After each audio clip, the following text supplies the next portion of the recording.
ഈശോയ്ക്കും നന്ദി. എൻ്റെ പേര് ലീജ. ഞാൻ എറണാകുളം ജില്ലയിൽ നിന്നാണ് വരുന്നത്. ഞാൻ 2019 ഈ ഉടമ്പടി ഏപ്രിൽ 22 എടുത്തിരുന്നത്. 2019 എടുക്കുന്നതിന് മുമ്പായിട്ട് ഞാൻ എങ്ങനെയാണ് ഇവിടെ വന്നതെന്നുള്ള പറയാം. 2019 ആ ഒരു സമയത്ത് ഞാനൊരു വല്ലാത്ത മാനസികാവസ്ഥയിൽ ജീവിച്ചുകൊണ്ടിരുന്ന സമയമായിരുന്നു. എൻ്റെ അമ്മയാണ് എനിക്ക് ഈ ഉടമ്പടി പത്രം എനിക്ക് കൊണ്ടുതരുന്നത്. അമ്മ അത് കൊണ്ടു തന്നപ്പോഴത്തേന് എൻ്റെ അച്ഛനും അമ്മയും ഇവിടെ അല്ല, വെളിയിലാണ്. അപ്പം അമ്മ അവിടെ പഠിച്ച് വളർന്നേക്കുന്നതുകൊണ്ട് അമ്മയ്ക്ക് മലയാളം വായിക്കാൻ അറിയില്ല. അപ്പം അമ്മ ഇവിടെ വന്നു. അമ്മയുടെ സിസ്റ്ററിൻ്റെ മോളാണ് ഇവിടെ കൊണ്ടുവന്നത്. അവിടെ വന്ന് അമ്മ പ്രാർത്ഥിക്കുകയും എടുക്കുകയും ചെയ്തു. ആ പത്രം എനിക്ക് കൊണ്ടു തന്നു. നീ അതൊന്ന് വായിക്ക്, നിനക്ക് സമാധാനം കിട്ടുമെങ്കിൽ അത്രയാകട്ടെ എന്ന് പറഞ്ഞു. ഞാനത് വായിച്ചു. അന്നേരത്തെ എൻ്റെ ഒരു അവസ്ഥ എന്ന് പറഞ്ഞു കഴിഞ്ഞാൽ എനിക്കത് പറഞ്ഞറിയിക്കാൻ പറ്റത്തില്ല. ജീവിക്കണോ മരിക്കണോ എന്നുള്ളൊരു അവസ്ഥയിൽ നിൽക്കുമ്പോഴത്തേനാണ് എനിക്കത് കിട്ടിയത്. ഞാനത് വായിച്ചു. ഞാൻ സാക്ഷ്യങ്ങളൊക്കെ യൂട്യൂബിലൂടെ കണ്ടു. പക്ഷേ എനിക്ക് വരാവുന്ന സാഹചര്യത്തിലല്ല. അതൊരു 2018 ലാസ്റ്റോടുകൂടി എനിക്ക് ഈ പത്രം കിട്ടുന്നത്. പക്ഷേ എനിക്ക് വരാവുന്ന സാഹചര്യമല്ലായിരുന്നു. പക്ഷെ ഞാനിതെന്നും കാണുകയും എടുക്കുകയും എൻ്റെ യൂട്യൂബിൽ കൂടെ വീട്ടിലിരുന്ന് കാണുകയും പ്രാർത്ഥിക്കുകയും ചെയ്യുന്നുണ്ട്. പക്ഷേ ഇതെങ്ങനെയാണ് ഉടമ്പടി എടുക്കേണ്ടത് ഒന്നും എനിക്കറിയില്ലായിരുന്നു. അങ്ങനെ ഞാൻ 2019 ഏപ്രിൽ 22 ഞാൻ ഇവിടെ വരുന്നത്. വരുന്നതിന് മുമ്പായിട്ട് ഏപ്രിൽ 14 എനിക്ക് വീട്ടിൽ നിന്ന് ഇറങ്ങേണ്ടേയും വന്നു. അതിനുശേഷമാണ് എനിക്കിവിടെ വരാൻ പറ്റിയത്. പക്ഷേ ആ ഏപ്രിൽ 14 മുമ്പ് വരെ ഞാൻ അവിടെ സഫർ ചെയ്തത്, എങ്ങനെ എന്നെ ശക്തീകരിച്ചത് എൻ്റെ മാതാവാണെന്നുള്ളത് അന്നേരം എനിക്കറിയില്ല. കാരണം ഞാൻ ഉടമ്പടി എടുത്തിട്ടില്ല. ഞാൻ പ്രാർത്ഥിക്കുന്നുണ്ട്. പക്ഷേ എനിക്കൊരു ആന്തരികമായിട്ടുള്ള ശക്തി ഉണ്ടായത് എങ്ങനെയാണെന്നുള്ളതൊന്നും എനിക്കറിയില്ലായിരുന്നു. ഇവിടെ വന്ന് ഉടമ്പടി എടുത്ത് ഞാൻ 6 നിയോഗം വെച്ചു. 6 നിയോഗത്തിൽ ഞാൻ എൻ്റെ അനിയത്തിക്ക് 1 മാസമായിട്ടൊരു അലർജിയുടെ ഇതുണ്ടായിരുന്നു. അതായത് പെട്ടെന്ന് നിന്ന നിപ്പിൽ തന്നെ ഒരു ഈവനിങ് ടൈം ആയി കഴിയുമ്പോൾ ശരീരം മുഴുവൻ തടിച്ചു പൊങ്ങി മുഖം ഉൾപ്പെടെ തടിച്ചു പൊങ്ങി ഒരു വികൃതമായ ഒരു രൂപമാവും. വീണ്ടും ആശുപത്രി കൊണ്ടുപോകും. എന്താണെന്നുള്ളത് അവർക്ക് കണ്ടുപിടിക്കാൻ കഴിയുന്നില്ല. പല ടെസ്റ്റുകളും ചെയ്തു നോക്കി. പക്ഷേ എന്താണെന്നുള്ളത് അവർക്ക് കണ്ടുപിടിക്കാൻ പറ്റുന്നില്ല. ഫുഡിൽ നിന്നാണോ എന്താണെന്നുള്ളത് അവർക്ക് അറിയില്ല. അങ്ങനെ ഞാനിവിടെ വന്നപ്പോൾ ഞാൻ പറഞ്ഞു, ഞാനിവിടെ വന്ന് നിനക്ക് നിയോഗം വെച്ച് ഞാൻ പ്രാർത്ഥിക്കാം, നമുക്കതിൽ മാറ്റം വരുമെന്ന് പറഞ്ഞു. ഇവിടെ വന്ന് ഞാൻ നിയോഗം വെച്ച് പ്രാർത്ഥിച്ച് അവിടെ ചെന്ന് അവളുടെ വീട്ടിൽ ചെന്നിട്ട് ഞാൻ നമ്മുടെ ഉടമ്പടി തൈലം വെച്ചിട്ട് അവളുടെ മുഖത്തും അവളുടെ ശരീരത്തിലെല്ലാം പുരട്ടി വിശ്വാസ പ്രമാണം ചൊല്ലി പ്രാർത്ഥിച്ചു. എന്നിട്ട് ഞാൻ പറഞ്ഞു, മരുന്ന് അവൾക്ക് 1 മാസത്തേന് വീണ്ടും കൊടുത്തു ഡോക്ടർ. ഞാൻ പറഞ്ഞു, നീ ഇന്നലെ വരെ കഴിച്ചല്ലോ, ഇന്ന് മുതൽ നീ കഴിക്കണ്ട. ഉടമ്പടി തൈലം ഉപയോഗിച്ച് പ്രാർത്ഥിച്ച് നോക്കാം, നമുക്കൊരു 3 ദിവസം നീ ഒന്ന് ക്ഷമിക്കും മരുന്ന് കഴിക്കാതെ. അങ്ങനെ ആ ഉടമ്പടി തൈലം ഉപയോഗിച്ച് വിശ്വാസ പ്രമാണം ചൊല്ലി പ്രാർത്ഥിച്ചതിൻ്റെ ഫലമായി അവൾക്ക് പൂർണ്ണ സൗഖ്യം കിട്ടി. ഒരു മരുന്നും കഴിക്കാതെ ആ 1 മാസത്തെ മരുന്ന് അതുപോലെ തന്നെ വീട്ടിലിരിക്കുവാണ്. അത് കഴിക്കാതെ തന്നെ അവൾക്ക് പൂർണ്ണ സൗഖ്യവും കിട്ടി. പിന്നെ ഞാൻ വെച്ചിരുന്നതെന്ന് വെച്ചാൽ എൻ്റെ മോൻ്റെ കാര്യങ്ങളും അങ്ങനെയുള്ള കാര്യങ്ങളാണ് വെച്ചിരുന്നത്. മോന് നല്ല ബുദ്ധി കൊടുക്കണം. കാരണം ഞാൻ അവിടെ ജീവിക്കുമ്പോഴത്തേന് എൻ്റെ മോൻ പോലും എനിക്കൊരു സപ്പോർട്ടല്ലാത്ത രീതിയിലാണ്. കാരണം ഞാൻ അവിടെ ഒരു ഒറ്റപ്പെട്ട ഒരു അവസ്ഥയിൽ ജീവിച്ചുകൊണ്ടിരിക്കുമായിരുന്നു. 14 ശേഷം ഏപ്രിൽ 14 ഞാൻ അവിടുന്ന് പോകുന്നതിന് ശേഷം ഇറങ്ങിയതിന് ശേഷമാണ് എൻ്റെ മോന് ഞാൻ എന്താണെന്നുള്ളതും തിരിച്ചറിയാൻ എൻ്റെ ഒരു സ്നേഹം അവന് മനസ്സിലാക്കി തുടങ്ങിയതും അന്ന് മുതലാണ്. പക്ഷേ അതൊന്നും മാതാവ് എന്നെ സഹായിച്ചതാണ് എന്നുള്ളത് എനിക്കറിയില്ല. കാരണം ഞാൻ നിയോഗത്തിൽ അങ്ങനെയൊന്നും വെച്ചിട്ടില്ലല്ലോ. അത് കഴിഞ്ഞ് എന്നെ ഇവിടുന്ന് ഈ ഇന്ത്യയിൽ തന്നെ വെളിയിലേക്ക് കൊണ്ടുപോയി. എനിക്കങ്ങനെ ഉടമ്പടിയിൽ എനിക്ക് പൂർണ്ണമായിട്ടും ആ രീതിയിൽ നിൽക്കാൻ പറ്റിയിട്ടില്ല. പക്ഷേ പ്രാർത്ഥനകളും കാര്യങ്ങളും എല്ലാം ഞാൻ മുടങ്ങാതെ തന്നെ ചെയ്യുന്നുണ്ടായിരുന്നു. അങ്ങനെ ഈ 2024 ഫെബ്രുവരി ഞാനിവിടെ വന്ന് ഉടമ്പടി വീണ്ടും പുതുക്കിയതിന് ശേഷമാണ് എനിക്ക് ആത്മീയമായിട്ട് ഒരുപാട് വളരാൻ കഴിഞ്ഞത്. കാരണം ഞാൻ പിന്നെ മുടങ്ങാതെ തന്നെ എല്ലാ കാര്യങ്ങളും ഇതിൽ പറഞ്ഞേക്കുന്നതുപോലെ തന്നെ എല്ലാ കാര്യങ്ങളും ഞാൻ ചെയ്യാൻ തുടങ്ങി. വെളുപ്പിനെ എഴുന്നേറ്റ് പ്രാർത്ഥിക്കുന്നതും വൈകുന്നേരം പ്രാർത്ഥിക്കുന്നതും ബൈബിള് വായിക്കുന്നതും എല്ലാ കാര്യങ്ങളും ഞാൻ കൃത്യമായിട്ട് തന്നെ ചെയ്യാനും പ്രേക്ഷിത പ്രവർത്തനങ്ങൾ ചെയ്യാനും എല്ലാം ഞാൻ ചെയ്യാൻ തുടങ്ങി. അങ്ങനെ ഇരിക്കുമ്പോഴത്തേനാണ് ഞാൻ താമസിക്കുന്നത് ലീസിലാണ് താമസിച്ചുകൊണ്ടിരിക്കുന്നത്. ലീസിൽ 10 ലക്ഷം രൂപയ്ക്ക് താമസിച്ചുകൊണ്ടിരുന്നിടത്ത് കഴിഞ്ഞ 2023 ജൂണിലാണ് താമസിച്ച് തുടങ്ങിയത്. എഗ്രിമെൻ്റ് എഴുതി സൈൻ ചെയ്തപ്പം ഓണർ പറഞ്ഞു, ഒറിജിനൽ ഞങ്ങളാണ് വെക്കേണ്ടത്, നിങ്ങൾക്ക് കോപ്പിയാണ് തരുന്നത്. അപ്പം ഞങ്ങൾ പറഞ്ഞു 10 ലക്ഷം രൂപ നമ്മളല്ലേ തന്നത്, അപ്പം നമ്മളല്ലേ വെക്കേണ്ടത്. അപ്പം പറഞ്ഞു വേണ്ട, 11 മാസത്തെ എഗ്രിമെൻ്റല്ലേ, നമുക്കത് പുതുക്കാം, അന്നേരത്തേന് നമ്മൾ തന്നെയാണ് വെക്കേണ്ടതെന്ന് പറഞ്ഞ് അവർ വെച്ചു. നമുക്കറിയില്ലായിരുന്നു, നമ്മൾ കോപ്പി വെച്ചു. ഇത് രജിസ്റ്റർ ചെയ്യണമെന്നുള്ള കാര്യവും നമുക്കറിയില്ലായിരുന്നു. 3 മാസം കഴിഞ്ഞപ്പോഴത്തേന് പുള്ളി പറഞ്ഞു, എനിക്ക് കുറച്ച് സാമ്പത്തികമായിട്ടുള്ള കുറച്ച് ബുദ്ധിമുട്ട് കാരണം ഇത് കൊടുക്കുവാണ് ഈ വീട്, അതുകൊണ്ട് നിങ്ങൾക്ക് ഇവിടെ നിന്ന് വേറെ നോക്കേണ്ടി വരും. ഞാൻ പറഞ്ഞു, അങ്ങനെയാണെങ്കിൽ നിങ്ങൾക്ക് നേരത്തെ പറയില്ലായിരുന്നോ എന്ന് ചോദിച്ചപ്പോൾ പറഞ്ഞു, അത് ഞങ്ങൾക്ക് അങ്ങനെ അപ്രതീക്ഷിതമായിട്ട് സംഭവിച്ചതാണ്, ഞങ്ങൾ നിങ്ങൾക്ക് വേണ്ടി ഉള്ള രീതിയിൽ തന്നെയാണ് നോക്കുന്നത്, ആരെങ്കിലും ഇത് മേടിച്ച് ഒരു അസറ്റായിട്ട് ഉപയോഗിക്കുന്ന രീതിയിൽ നോക്കാൻ വേണ്ടിയാണ്, നിങ്ങളെ സേഫായിട്ടുള്ള രീതിയിലേ നോക്കത്തുള്ളൂ എന്ന് പറഞ്ഞു. അങ്ങനെ ഇരിക്കെ ഒരു ജാനുവരി ഒക്കെ ആയപ്പം വീണ്ടും പുള്ളി വിളിച്ചിട്ട് പറഞ്ഞു, നിങ്ങൾ മാർച്ചോട് കൂടി മാറേണ്ടി വരും, ഒരു ജപ്തിയുടെയൊക്കെ ഒരു ഇതിലേക്ക് വന്നേക്കുവാണ്, അപ്പം ഭയങ്കര ക്രിട്ടിക്കൽ സ്റ്റേജാണെന്ന് പറഞ്ഞു. അങ്ങനെയായി വല്ലാത്തൊരു മാനസികാവസ്ഥയിൽ ഞാൻ ജീവിച്ചുകൊണ്ടിരിക്കുകയാണ്. ജാനുവരി തൊട്ട് ഞാൻ വീടുകൾ നോക്കി തുടങ്ങി. പക്ഷേ ഈ 10 ലക്ഷം രൂപ എന്ന് തരുമെന്നുള്ള കാര്യം പുള്ളി പറയുന്നില്ല. അങ്ങനെ ഇരിക്കുമ്പോഴത്തേനും എന്നോട് പറഞ്ഞു, മാർച്ച് 15th ഒക്കെ ആകുമ്പോഴത്തേനും ക്ലിയർ ചെയ്യുമെന്ന് പറഞ്ഞു. പക്ഷെ ഞാൻ പറഞ്ഞു, എന്നാൽ പേയ്മെൻറ്റ് തരുന്ന ഡേറ്റ് പറയാമെങ്കിൽ എനിക്കൊന്ന് നോക്കി തുടങ്ങിയാൽ അവർക്ക് അഡ്വാൻസ് കൊടുക്കാമായിരുന്നു. പക്ഷേ പുള്ളി അത് പറയുന്നില്ല, ഡേറ്റ് എന്നോട് പറയുന്നില്ല. മാർച്ച് 15 എന്നുള്ള ഡേറ്റ് കിട്ടിയപ്പോൾ തൊട്ട് എനിക്ക് ടെൻഷനായി. ഞാൻ പിന്നെ ഡേറ്റ് വെച്ച് മാർച്ച് 15 എന്നുള്ള ഡേറ്റ് വെച്ച് മാതാവിനോട് സമർപ്പിച്ച് പ്രാർത്ഥിച്ചു. അപ്പോൾ ആ പ്രാർത്ഥിച്ച സമയത്ത് മാർച്ച് 15-നുള്ളിൽ എന്ത് നടക്കും, എന്ത് ചെയ്യും എന്നുള്ള ടെൻഷനാണ്. കാരണം ഞാൻ മാത്രമേ ഉള്ളൂ, ഞാനും എൻ്റെ മോനും മാത്രമേ ഉള്ളൂ. എവിടെ പോകും, എന്ത് ചെയ്യും എന്നുള്ളൊരു ടെൻഷനാണ്. അച്ഛനും അമ്മയും ഇവിടെ ഇല്ല, അവർ വെളിയിലാണ്, ഞങ്ങൾക്കിവിടെ വേറെ വീടുമില്ല, എങ്ങോട്ട് പോകുമെന്നും അറിയത്തില്ല. അങ്ങനെ ഇരുന്ന ആ ഒരു സമയത്ത് മാർച്ച് 15 ഓഫീസിലാണെങ്കിൽ ഞാൻ സെയിൽസ് ഡിപ്പാർട്ട്മെൻറ്റിലാണ് വർക്ക് ചെയ്യുന്നത്. അവിടെയും എനിക്ക് അതിൻ്റേതായ പ്രഷർ, 2 മാസമായിട്ട് ഞാൻ ടാർഗറ്റ് കാര്യങ്ങളായിട്ടില്ല, അതിൻ്റെ പ്രഷറിലായപ്പോൾ 3-ാം മാസം ആയപ്പോഴത്തേന് ഞങ്ങളുടെ സാറ് തന്നെ പറഞ്ഞു, എങ്ങനെയാണ് ഈ മാസം നടക്കുമോ? ഞാൻ പറഞ്ഞു, കൂളായിട്ട് ഞാൻ പറഞ്ഞു, ഈ മാസം 15-ാം തീയതിക്കുള്ളിലായിട്ട്, മാർച്ചിലാണ് പറയുന്നത്, മാർച്ച് 15-ാം തീയതിക്കുള്ളിലായിട്ട് ടാർഗറ്റ് ആകും, ഞാനും ഉണ്ട്, വേറൊരു കുട്ടിയുണ്ട്, ഞങ്ങൾ 2 പേരും ടാർഗറ്റ് ആകുമെന്ന് പറഞ്ഞു. പക്ഷെ അതെന്ത് ഉറപ്പിലാണ് ഞാൻ അങ്ങനെ പറഞ്ഞതെന്നറിയില്ല. ഞാനൊരു ക്യാഷ്വൽ ഇതായിട്ടാണ് പറഞ്ഞത്. പക്ഷെ അത് പുള്ളി അത് എടുത്തിരുന്നത് 15-ാം തീയതി വരെ നോക്കാം, നോക്കിയിട്ട് നടക്കുന്നില്ല എന്നുണ്ടെങ്കിൽ ഇവരെ മാറ്റാം എന്നുള്ള കണക്കിലാണ് പുള്ളി ഇരുന്നത്. അത് നമുക്കറിയില്ലായിരുന്നു. അത് കഴിഞ്ഞ് ഞങ്ങളുടെ മാനേജർ പറഞ്ഞു, എങ്ങനെയാണ് അത് നടക്കുമോ? ഞാൻ പറഞ്ഞു, എനിക്കറിയില്ല, നമ്മൾ ശ്രമിക്കുന്നുണ്ട്. അപ്പോൾ എന്നോട് പറഞ്ഞു, ഞങ്ങളോട് 2 പേരോടും പറഞ്ഞു, നിങ്ങൾ വേറെയും കൂടെ നോക്കിക്കോ, പുള്ളി അതേപോലെ പ്രഷർ തരുന്നുണ്ട്, അപ്പം നമുക്ക് വേറെ ഒരു ഓപ്ഷൻ ഇല്ല എന്ന് പറഞ്ഞു. അങ്ങനെ ഇരുന്നപ്പോഴത്തേനാണ് മാർച്ച് 15-ാം തീയതി ഇവിടെ വീട് മാറേണ്ട ഒരവസ്ഥയാണ്, പേയ്മെൻറ്റ് കിട്ടിയിട്ടില്ല, ഇവിടെ ജോലിയുടെ പ്രശ്നത്തിലും നിൽക്കുന്നു. അങ്ങനെ നിന്ന സമയത്താണ് മാർച്ച് 15-ാം തീയതി ആയപ്പോൾ തന്നെ വീടിൻ്റെ കാര്യത്തിൽ ഒരു തീരുമാനവും ആയില്ല.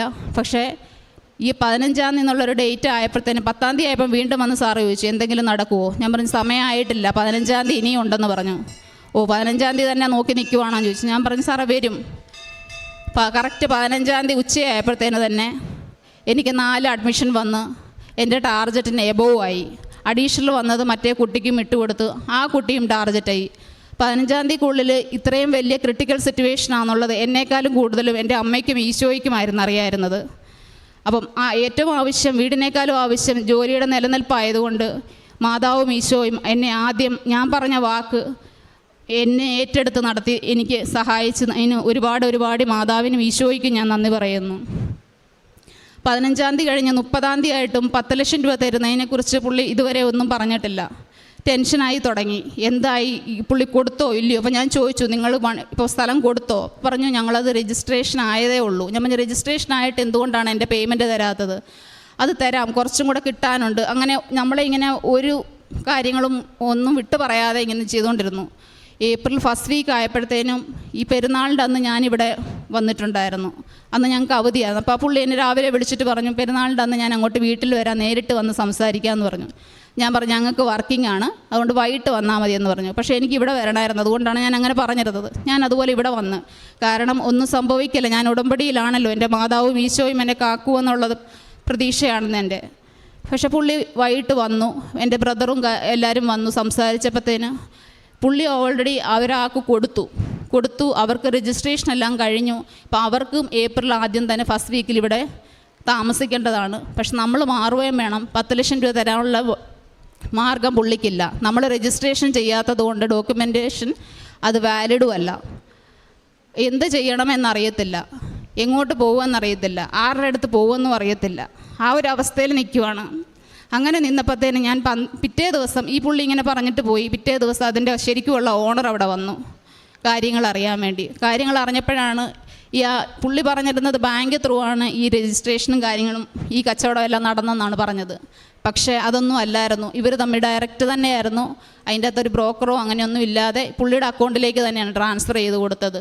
സത്യാവസ്ഥ കാര്യങ്ങളെല്ലാം പറഞ്ഞു കഴിഞ്ഞപ്പോൾ ഞാൻ പറഞ്ഞു നമ്മുടെ പേയ്മെൻറ്റും കൂടെ കിട്ടണം, കിട്ടാതെ മാറാൻ പറ്റത്തില്ല. അപ്പോൾ ഇവർ ലീഗലി മൂവ് ചെയ്യാമെന്നുള്ള രീതിയിൽ പുതിയ ഓണർ പറഞ്ഞു. പുതിയ ഓണർ ലീഗലി പോയാലും പഴയ ഓണർക്ക് അവരുടെ ലോൺ തീർന്നു, പുതിയ ഓണർക്ക് അവരുടെ ആധാരവും കൈ കിട്ടി.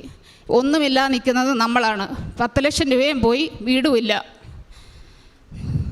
അങ്ങനെ നിന്നപ്പോഴത്തേന് ഞാൻ 12-ാം തീയതി ആയപ്പോൾ ലൈറ്റ് ക്യാൻഡിൽ പ്രയർ റിക്വസ്റ്റ് ഇട്ടു. കാരണം ഈ ഏപ്രിൽ 22-ാം തീയതി ആകുമ്പോഴത്തേന് 5 വർഷം തികയും ഞാൻ ഉടമ്പടി എടുത്തിട്ട്. മാതാവേ, ഞാൻ ഇത്രയും നാളും നിന്നെ വിട്ട് ഞാൻ എങ്ങും പോയിട്ടില്ല. എനിക്ക് എന്തുകൊണ്ടാണ് ഇങ്ങനെ സംഭവിക്കുന്നത്? ഇത്രയും കഠിനമായിട്ടുള്ള പരീക്ഷണങ്ങളിലൂടെ, കാരണം ഒരാൾ സപ്പോർട്ടിനായിട്ട് വേറെ ആരുമില്ല, എന്ത് ചെയ്യും എന്നുള്ള ആ ഒരു അങ്കലാപ്പിലിരിക്കുവാണ്. അങ്ങനെ ഇരുന്ന് പലരും പല രീതിയിൽ പറഞ്ഞു. പോലീസ് സ്റ്റേഷനിൽ കംപ്ലയിൻറ്റ് കൊടുക്ക്, അഡ്വക്കേറ്റിനെ കാണ്, ഇതിനെല്ലാത്തിനും പോകണമെങ്കിൽ ഞാൻ തന്നെ പോകണം. അഡ്വക്കേറ്റിനെ കാണുകയാണെങ്കിലും അതിനുള്ള പേയ്മെൻറ്റ് ഞാൻ തന്നെ കൊടുക്കണം. ഈ ഒരു വരുമാനത്തിൽ നിന്ന് വേണം എനിക്ക് അഡ്വക്കേറ്റിനെ കൊടുക്കാനും എൻ്റെ വീടിൻ്റെ കാര്യങ്ങൾ പോകാനും എല്ലാം ചെയ്യാൻ വേണ്ടി. വാടകയ്ക്ക് താമസിക്കാനുള്ള ബുദ്ധിമുട്ട് കൊണ്ടാണ് ഈ ലീസിന് പോയി താമസിച്ചത്. അതിപ്പം ഇതിനേക്കാളും വലിയ ഇതായി. അങ്ങനെ 22-ാം തീയതി ഞാൻ ഡേറ്റ് വെച്ച് ലൈറ്റ് ക്യാൻഡിൽ പ്രയർ റിക്വസ്റ്റ് ഇട്ട് ഞാൻ പ്രാർത്ഥിച്ചു. അതിൻ്റെ ഫലമായി പക്ഷേ ആ 22-ാം തീയതി വരെ എനിക്ക് പോകാൻ പറ്റുന്നില്ലായിരുന്നു. ഓരോ ദിവസം ചെല്ലുന്തോറും പലരും പ്രഷറാണ്. പഴയ ഓണർ വിളിക്കുന്നില്ല, പുതിയ ഓണർ വിളിക്കുന്നു. എന്ത് ചെയ്യണമെന്നറിയത്തില്ല. നിൽക്കാൻ മേലാത്തത് കൊണ്ടാണ് ഞാൻ ഇന്നിവിടെ വന്നത്. ഇന്നിവിടെ വരും എന്നുള്ളത് ഞാൻ ഇന്നലെ തീരുമാനിച്ചു. കാരണം എനിക്ക് അച്ഛനെ വന്ന് കാണണം. എന്ത് ചെയ്യണം? ഞാൻ പോലീസിൽ കംപ്ലയിൻറ്റ് കൊടുക്കണോ? പലരും കുറേ ആയിട്ട് പറഞ്ഞുകൊണ്ടിരിക്കുക പോലീസിൽ കംപ്ലയിൻറ്റ് കൊടുക്കണം. പക്ഷെ കൊടുക്കാൻ വേണ്ടി എൻ്റെ മനസ്സ് അനുവദിക്കുന്നുമില്ല. എന്ത് ചെയ്യണം? ഇനി എനിക്ക് വയ്യ പോലീസ് സ്റ്റേഷനിൽ കയറി ഇറങ്ങാൻ വേണ്ടി. അച്ഛനെ വന്ന് കണ്ടതിന് ശേഷം ചെയ്യാം എന്ന് പറഞ്ഞ് ഞാൻ ഡോക്യുമെൻ്റ് എല്ലാം റെഡിയാക്കി അച്ഛനെ കാണാം എന്നുള്ള രീതിയിൽ തന്നെ ഇന്നലെ തീരുമാനിച്ചു. ഞാൻ ലീവ് എടുത്തു. അതെല്ലാം തീരുമാനിച്ചതിന് ശേഷം വൈകിട്ട് ഒരു 8:30 ആയപ്പോൾ പ്രാർത്ഥിച്ചുകൊണ്ടിരുന്ന സമയത്ത് 8:45 ആയപ്പോഴത്തേന് എനിക്കൊരു മെസ്സേജ് വന്നു. പുള്ളി 4,50,000 രൂപ എനിക്ക് ട്രാൻസ്ഫർ ചെയ്തു. 4,50,000 രൂപ ട്രാൻസ്ഫർ ചെയ്തിട്ട് പുള്ളി എന്നോട് പറഞ്ഞു, ബാക്കി എൻ്റെ ഇന്നത്തെ ലിമിറ്റ് കഴിഞ്ഞു, നാളത്തേന് ഞാൻ ചെയ്യാമെന്ന് പറഞ്ഞു. പക്ഷെ ഞാനിവിടെ വന്ന് ഞാൻ അച്ഛനെ കാണാം എന്നുള്ള രീതിയിൽ ഇവിടെ രാവിലെ വന്നപ്പോൾ ടൈം കഴിഞ്ഞു പോയി, 1:30 കാണാൻ പറ്റത്തുള്ളൂ എന്ന് പറഞ്ഞു. അപ്പം ഞാനിവിടെ വന്ന് ജപമാല എടുത്ത് പ്രാർത്ഥിച്ചുകൊണ്ടിരിക്കുവാണ്. 2ാമത്തെ ജപമാലയായപ്പോഴത്തേന് എനിക്ക് ബാക്കി 25,000 ഒഴിച്ചിട്ട് ബാക്കി 9,75 എനിക്ക് ട്രാൻസ്ഫർ ചെയ്ത് തന്നു. ഇനി ബാലൻസ് 25,000 രൂപയും കൂടെ കിട്ടാനുള്ളൂ. ഞാൻ അച്ഛനെ കാണാൻ വന്നിരുന്നത് ആ ഒരു കാര്യത്തിന് വേണ്ടിയായിരുന്നു. പക്ഷേ എൻ്റെ അമ്മ മാതാവ് എനിക്ക് 22-ാം തീയതി എന്ന് പറയുന്നത് മറ്റന്നാളാണ്, അതായത് തിങ്കളാഴ്ച, നാളെ ഞായറാഴ്ച, നാളെ ബാങ്കില്ല, എന്തേലും ചെയ്യാൻ പറ്റുമെന്നുണ്ടെങ്കിൽ ഇന്നേ ചെയ്യാൻ പറ്റത്തുള്ളൂ. അമ്മ എന്നെ സഹായിച്ചതിന് എൻ്റെ അമ്മയ്ക്കും തിരുക്കുമാരനും കോടാനുകോടി നന്ദി പറയുന്നു. അതുകൊണ്ടാണ് ഞാൻ ഇന്ന് തന്നെ എനിക്ക് സാക്ഷ്യം പറയാനും എനിക്ക് ഇന്ന് തന്നെ പറ്റി. പക്ഷേ ഇന്ന് എനിക്ക് സാക്ഷ്യം പറയാൻ പറ്റുമെന്നുള്ള പ്രതീക്ഷയിലായിരുന്നില്ല ഞാൻ വന്നത്. അച്ഛനെ കണ്ട് ഇതിന് എന്താണ് സൊല്യൂഷൻ എന്നറിയാൻ വേണ്ടി വന്നതാണ്. പക്ഷേ ഞാൻ അച്ഛനെ കണ്ടു. എൻ്റെ അച്ഛനും അമ്മ ഇവിടെയല്ല, വെളിയിലാണ്. അപ്പോൾ അവരുടെ അവർക്ക് വീടും സ്ഥലവും ഉള്ളത് അവിടെയാണ്, ഇവിടെ ഞങ്ങൾക്കില്ല. അപ്പോൾ അതൊന്ന് വിറ്റ് മാറാൻ പറ്റുന്നില്ല. കുറേ വർഷങ്ങളായിട്ട് ഞങ്ങൾ ശ്രമിച്ചുകൊണ്ടിരിക്കുകയാണ്. പക്ഷെ ആ പ്രമാണത്തിൻ്റെ ഇത് വെച്ചിട്ടാണ് ഞാനിപ്പോൾ അച്ഛനെ വന്ന് ലാസ്റ്റ് കണ്ടു പോയിരിക്കുന്നത്. പിന്നെ ഞാൻ പ്രേക്ഷിത പ്രവർത്തനങ്ങൾ എന്ന് പറഞ്ഞു കഴിഞ്ഞാൽ ഞാനിവിടുന്ന് പത്രം വാങ്ങി, ഞാൻ രോഗികളെ ഹോസ്പിറ്റലുകളിൽ പോയി, എൻ്റെ ഓഫീസിൽ ഞങ്ങൾ 3 പേരുണ്ട് ഉടമ്പടി എടുത്തേക്കുന്നത്. അപ്പം ഞങ്ങൾ 2 പേരുമാണ് ഇവിടെ വരുന്നത്. ഇവിടെ വന്ന് ഞങ്ങൾ എല്ലാ മാസവും ഇവിടെ വരാറുണ്ട്. വന്ന് പത്രം മേടിച്ച് ഞങ്ങൾ ഗവൺമെൻറ് ഹോസ്പിറ്റലിൽ രോഗികളെ കണ്ട് ഇതുകൊണ്ട് കൊടുക്കുകയും ചെയ്യാറുണ്ട്. അതല്ലാതെ നമ്മൾ മാർക്കറ്റിൽ പോയി കൊണ്ട് നടന്ന് ഓരോരുത്തർക്കും കൊണ്ട് കൊടുക്കാറുണ്ട്. പിന്നെ കാരുണ്യ പ്രവർത്തനം എന്ന് പറഞ്ഞു കഴിഞ്ഞാൽ ചെയ്തിരിക്കുന്നതെന്ന് വെച്ചാൽ ഞാൻ നേരത്തെ തന്നെ ഒരു 3-4 വർഷത്തിനിടയിൽ ഞങ്ങളുടെ കൂടെ വർക്ക് ചെയ്തിരിക്കുന്ന, ഞാൻ നേരത്തെ വർക്ക് ചെയ്ത കമ്പനിയിലെ ഒരു ആൾ മരിച്ചുപോയി. അപ്പോൾ പുള്ളിയുടെ മോള് തന്നെയാണ്, വൈഫും മരിച്ചു പോയതാണ്. അപ്പോൾ എന്തേലും സഹായിക്കണമെന്ന് പറഞ്ഞ് അവിടുന്ന് എനിക്കൊരു അക്കൗണ്ട് ഡീറ്റെയിൽസ് ഇട്ട് കൊടുക്കാൻ വേണ്ടി മരിച്ച ആ സമയത്ത് തന്നതാണ്. പക്ഷെ ഒരു വർഷത്തേന് ഞാനത് ഫോളോ ചെയ്യുന്നുണ്ടായിരുന്നു. കാരണം ആ കുട്ടി എന്തെടുക്കും, അതിന് അച്ഛനും ഇല്ല, അതിന് അമ്മയില്ല. 1 വർഷത്തേന് ഞാൻ ആ കുട്ടീനെ ഞാൻ സഹായിച്ചുകൊണ്ട് തന്നെ ഇരുന്നു. പിന്നെ അതുകൂടാതെയുള്ള ചൈൽഡ് ഹെൽപ്പ് ലൈനിലുള്ള ഇട്ട് തരുന്നതിനെല്ലാം ഞാൻ അങ്ങനെ ചെയ്തു കൊടുക്കാറുണ്ട്. എന്നെക്കൊണ്ടാവുന്ന പോലെ ഞാൻ പ്രേക്ഷിത വേലകളും കാരുണ്യ പ്രവർത്തനങ്ങളും ഞാൻ ചെയ്യുന്നുണ്ട്. ഇതിനെല്ലാത്തിനും തന്നെ ഇനിയിപ്പോൾ എനിക്ക് ഈ ഒരു നിയോഗമുള്ളതെന്ന് പറയാൻ വേണ്ടിയുള്ളതെന്ന് വെച്ചാൽ ഞങ്ങളുടെ സ്ഥലത്തിൻ്റെ കാര്യത്തിലാണ് വിൽക്കാൻ വേണ്ടിയുള്ളത്. അതും എൻ്റെ മാതാവും എൻ്റെ ഈശോയും നടത്തി തരുമുള്ള പൂർണ്ണ വിശ്വാസവും എനിക്കുണ്ട്. പക്ഷേ എനിക്ക് തിരിച്ചറിയാൻ കഴിഞ്ഞത് ഇത്രയും വർഷമായിട്ടും എന്നെ ഒരുക്കിക്കൊണ്ടിരിക്കുമായിരുന്നു എൻ്റെ മാതാവും ഈശോയും എന്നെ ധൈര്യപ്പെടുത്തിക്കൊണ്ടിരിക്കുവാണ്. ഞാൻ എങ്ങനെയായിരുന്നു അവിടെ നിന്നെല്ലാം ഇത്രയും സഹനങ്ങളിലൂടെ നടക്കണമെന്നുണ്ടെങ്കിൽ അച്ഛൻ പറഞ്ഞതുപോലെ വിശ്വാസം മാത്രം പോരാ, വിശ്വസ്തതയിലൂടെ ജീവിക്കണം. കാരണം അവൻ നടന്ന വഴിയിലൂടെ നടക്കണം. ആ വഴിയിലൂടെ എല്ലാം എന്നെ നടത്തിയിട്ടുണ്ട്. എനിക്കറിയാം എന്നെ ഈശോയിലേക്ക് തന്നെ എത്തിച്ചേർക്കാൻ വേണ്ടിയാണ് എൻ്റെ മാതാവ് എന്നെ ഇവിടെ വരെ കൊണ്ടുവന്നേക്കുന്നുള്ളത്. ഞാനൊരു അക്രൈസ്തവയാണ്, പക്ഷെ ഞാൻ വിശ്വസിക്കുന്നതും എടുക്കുന്നതും എല്ലാം ഈ മാതാവിലും ഈശോയിലുമാണ്.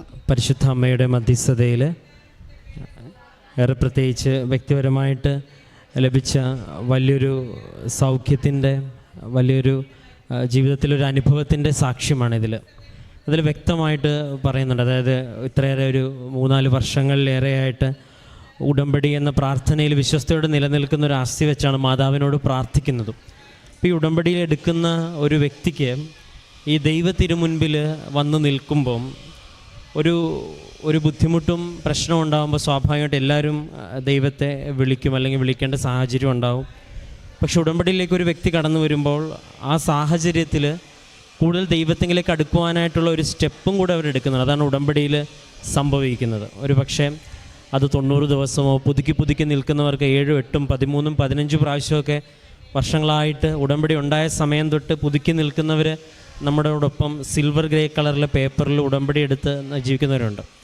അപ്പോൾ അത്രത്തോളം പ്രാവശ്യം ഇങ്ങനെ ചേർന്ന് ജീവിക്കുമ്പോൾ അവർക്ക് പിന്നെ ഒരു ആവശ്യം ഉണ്ടാകുമ്പോൾ ദൈവത്തെ വിളിക്കുന്നവരാകത്തില്ല. അവർ ഓരോ ജീവിതത്തിൽ ഉടമ്പടിയിലായിരിക്കുന്നവർക്കൊരു അനുഭവം ഉണ്ടാകുമ്പോൾ അവർ ആ ഒരു പ്രാവശ്യം എഴുതാനായിട്ടൊരു നിയോഗം മാത്രമായിട്ടത് മാറും. അവർ സ്വാഭാവികമായിട്ടത് എഴുതുന്നു, അതിനെ അതിജീവിക്കുന്നു, വീണ്ടും ആ പ്രശ്നം അപ്പോൾ ഒരു ദൈവത്തിനോട് ചേർന്നുള്ളൊരു യാത്രയാക്കി ഉടമ്പടിയെ ഒരുപാട് പേര് മാറ്റുന്നുണ്ട്. അതുകൊണ്ടാണ് വളരെ ചുരുങ്ങിയ പേരാണ് ഒരു വട്ടം എടുത്ത് കാര്യം കണ്ട് അങ്ങ് പോകുന്നത്. ഒരു അനുഭവം കിട്ടിയവരൊക്കെ വർഷങ്ങളായിട്ട് ഈ പ്രാർത്ഥനയോടൊപ്പം ചേർന്ന് നിലനിൽക്കുന്ന വലിയ അനുഭവങ്ങൾക്കും 4-5 പ്രാവശ്യമൊക്കെ സാക്ഷ്യം പറഞ്ഞിട്ടുള്ളവർ ഉണ്ട്. ഒരു പക്ഷേ അതിൽ നല്ലൊരു ശതമാനം പേരും അക്രൈസ്തവരായിട്ട് ഉള്ളവരാണ് എന്നുള്ളത് വേറെ ഒരു വശമാണ് അതിൽ. അപ്പം ഈശോയുടെ മുൻപിൽ കർത്താവിനെക്കുറിച്ച് പറയുന്ന ഏറ്റവും വലിയ പ്രഖ്യാപനം എന്ന് പറയുന്നത് അവൻ എല്ലാ ജനങ്ങൾക്കും വേണ്ടി ജനിച്ചു എന്നുള്ള, സകല ജനത്തിനും വേണ്ടിയുള്ള സദ്വാർത്തയാണ് മാലാഖ അറിയിച്ചെന്നുള്ളതാണ്.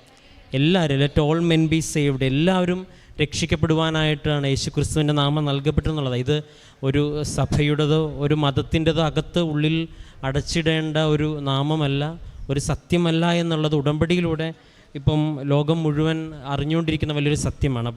അപ്പോൾ വ്യക്തമായിട്ട് ഇപ്പം ഇന്ന് വളരെ വ്യക്തമായിട്ട് സാക്ഷ്യം പറയുന്നുണ്ട്. അതായത് ഈ മറ്റന്നാളാണ് മാതാവിന് കൊടുത്തിരുന്നൊരു ഡേറ്റ്, അതായത് തിരികെ. കാരണം എന്താണ് സാഹചര്യം എന്ന് പറഞ്ഞു, ഇപ്പോൾ അവസാനം കഴിഞ്ഞതിന് മുമ്പത്താഴ്ചത്തെ ആരാധനയിലൊരു വാക്കാണ് കോട്ട് ചെയ്തത്. അതായത് അവൻ നടന്ന വഴികളിലൂടെ ചില സമയങ്ങളിൽ ദൈവം നമ്മളെ നടത്തും. അവൻ നടന്ന വഴികളെന്ന് ഉദ്ദേശിച്ചത് റോമിലെ അല്ലെങ്കിൽ പലസ്തീനയിലെയോ ഗലീലയിലെയോ അവൻ നടന്ന വഴികളെന്നല്ല. അതായത് കർത്താവിന് കൂടെ ഉണ്ടായിരുന്ന ശിഷ്യന്മാർ പോലും ഒറ്റിക്കൊടുത്ത് ഒറ്റയ്ക്ക് വിഷമിച്ച് ദുഃഖിച്ച് കർത്താവ് കിടക്കാൻ പോലൊരു ഇടയില്ലാതെ നടന്നൊരു വഴിയുണ്ട്. അപ്പോൾ ചില സാഹചര്യങ്ങളിൽ നമ്മുടെ കൂട്ടത്തിലുള്ളവരും ജീവിത സാഹചര്യങ്ങളും നമ്മൾ ഒറ്റപ്പെടുമ്പം പ്രാർത്ഥിച്ച് നിൽക്കുന്നൊരു വ്യക്തി താതാമ്യപ്പെടുന്നത് കർത്താവിനോടാണെന്നുള്ള ഒരു പക്ഷേ ആരാധനയൊക്കെ വളരെ വ്യക്തമായിട്ട് ഫോളോ ചെയ്യുന്നവർക്ക് മാത്രം ലഭിക്കുന്ന അറിവാണിത്. അത് അങ്ങനെ തന്നെ പറയണം. കാരണം ഒരു ആരാധനയിൽ അച്ഛൻ സംസാരിക്കുന്ന ഈ വിഷയത്തിനെക്കുറിച്ച് അതൊക്കെ കോട്ട് ചെയ്ത് സംസാരിക്കാനായിട്ട് ഒരാൾക്ക് പറ്റുന്നുണ്ടെങ്കിൽ അത്രത്തോളം ഗൗരവം. കാരണം ഇതൊരു സാധാരണ ഒരു ബൈബിള് വായിക്കുന്നവർക്ക് പോലും പെട്ടെന്ന് കിട്ടുന്ന വാക്കുകളൊന്നുമല്ല. അപ്പോൾ അത്രയും ഗൗരവമായിട്ട് ഈ പ്രാർത്ഥന എടുക്കുന്നുണ്ട്, പ്രാർത്ഥന ചെയ്യുന്നുണ്ട്. അതുകൊണ്ട് തന്നെ 4-5 വർഷത്തെ ഉടമ്പടിയുടെ ജീവിതം വെച്ചിട്ട് മാതാവേ എനിക്ക് മറ്റന്നാൾക്കുള്ളിൽ കാര്യങ്ങൾ ക്രമീകരിച്ചില്ലെങ്കിൽ ഇന്നത്തെ ദിവസം ഇവിടെ വരുന്നതും ഈ കാര്യമായിട്ട് ബന്ധപ്പെട്ട് അച്ഛനെ കാണാനായിട്ടാണ്. പക്ഷേ മാതാവ് ഇന്ന് ഈ മകൾ തന്നെ പറയുന്ന പോലെ നാളെ ബാങ്ക് അവധിയാണ്, ഇന്ന് വൈകുന്നേരത്തിനുള്ളിൽ ഈ സമയത്തിനുള്ളിൽ തന്നെ കിട്ടാനുള്ള പൈസ വളരെ തുച്ഛമായിട്ട് കുറച്ച് എമൗണ്ട് ഒഴികെ ബാക്കിയെല്ലാം മാതാവ് സെറ്റിൽ ചെയ്തു എന്നുള്ളൊരു ബോധ്യത്തിൽ നമ്മുടെ മുമ്പിൽ നിന്ന് സാക്ഷ്യം പറയുകയാണ്. അതൊരു കാര്യം. ഒപ്പം തൻ്റെ സഹോദരി, തൻ്റെ കൂടെ പ്രഭാരുന്നവർക്കുണ്ടായ അനുഭവവും വ്യക്തിപരമായിട്ട് ഈ ഉടമ്പടിയിൽ എങ്ങനെയാണ് നിലനിന്നുള്ളതുമൊക്കെ ദൈവം വെളിപ്പെടുത്തി തരികയാണ്. അപ്പം വിശ്വാസത്തിൽ ഈശോനെ മാതാവിനെ അറിഞ്ഞ് അന്നു തൊട്ട് തൻ്റെ കൂടെ ഈ ഒരു സാന്നിധ്യം ഉണ്ട് എന്ന് നമ്മുടെ മുമ്പിൽ നിന്ന് ബോധ്യത്തോടെ പറയുമ്പോഴേക്കും കർത്താവിനെയും മാതാവിനെയൊക്കെ ഒരു പക്ഷേ ഒരുപാട് മുൻപേ അറിഞ്ഞും കേട്ടും കൂടുതൽ വായിച്ചും അറിഞ്ഞിരുന്ന നമുക്കുമൊക്കെ എത്രത്തോളമാണ് ഇതുപോലെ ദൈവത്തിൻ്റെ തിരുമുൻപിൽ പ്രാർത്ഥിക്കുവാനായിട്ട് സാധിക്കുന്നതെന്നുള്ളൊരു ചോദ്യവും, നമ്മുടെ വിശ്വാസം എത്രത്തോളം ആഴപ്പെടുന്നുള്ളൊരു ചോദ്യവും, ഇതുപോലെ ദൈവാനുഭവം നമുക്ക് ലഭിക്കുന്നുണ്ടോ എന്നുള്ള ചോദ്യമൊക്കെ നമ്മളോട് തന്നെ ചോദിക്കുവാനുള്ളൊരു അവസരമായിട്ടും കൂടെ ഇങ്ങനെയുള്ള സാക്ഷ്യങ്ങൾ നോക്കിക്കാണുകയാണ്. ഏറെ പ്രത്യേകിച്ച് ഇനിയും മുൻപോട്ടുള്ള യാത്രയിൽ ഉടമ്പടി വലിയ ദൈവാനുഭവങ്ങൾക്ക് കാരണമാകട്ടെ എന്ന് പ്രാർത്ഥിക്കാം.